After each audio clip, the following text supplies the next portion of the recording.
Сегодня год исполняется нашему клубу, и в честь дня рождения мы решили устроить женские заезды в дисциплине автослалом, то есть исключительно для девочек, поскольку мы женский клуб. Мы также позвали девочек с других клубов. Есть девочки, которые не состоят ни в каком клубе, но участвуют. Также девочки присоединились к нам в клуб, которые захотели участвовать. То есть у нас полный набор.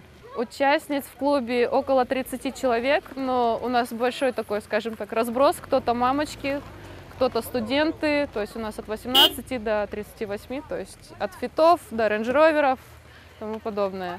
Участниц у нас около 13 участниц. Ну, я думаю, для первого раза это довольно-таки неплохо. Ну, сегодня посмотрим, как все пройдет. Можно сказать, такой экспериментальный у нас опыт будет. Ну, посмотрим. Если получится, будем дальше. Почему нет? Ну, я думаю, получится. До этого мы собирались, участвовали в благотворительных каких-то моментах. Но сегодня посмотрим, как у нас пройдет опять же этап.